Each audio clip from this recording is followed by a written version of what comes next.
Refli Harun sudah habiskan ratusan juta. Refli Harun tuh keluar satunya Refli Harun. Refli Harun tuh keluar uang ratusan juta enggak? Bukan. Tapi saya nggak pernah kayak kamu, Mon. Mon, saya sudah ngikutin kasus ijazah ini sebelum Anda lahir, tahu nggak? Anda tuh lahir baru 2025.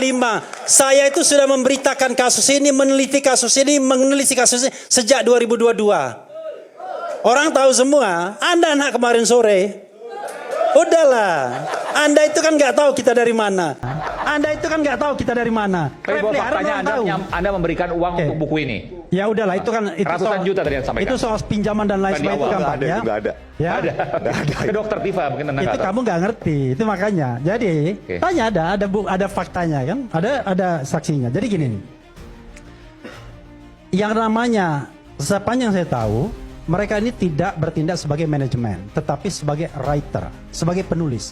Kalau kita balikkan ke misalnya Anda Gramedia atau apa, yang namanya dapat royalti itu di akhir tahun setelah buku itu terjual, dan itu pun paling cuma 10%.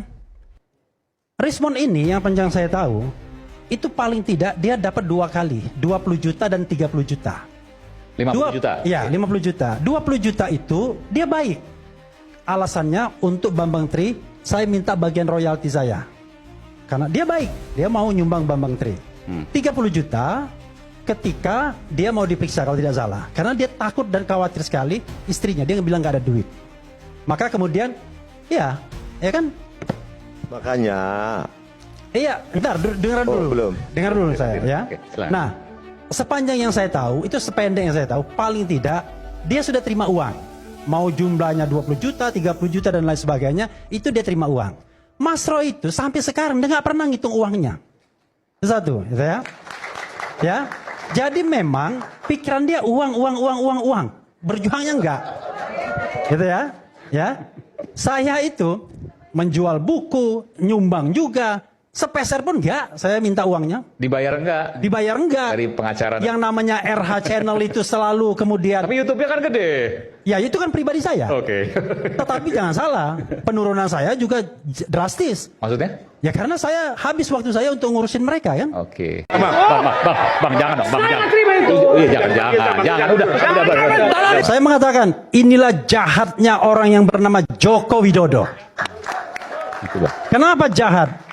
Dia membiarkan anak bangsa terpecah belah, mendebatkan apakah ijazahnya asli atau palsu. Palsu. Padahal mudah sekali untuk membuktikan. Palsu. Kalau dia asli, tunjukkan itu. Tapi kalau palsu, jangan dipotong. Ya, Saya setelah ini pulang. Oke. Kalau dia palsu, maka banyak sekali jalan berliku dan lain sebagainya.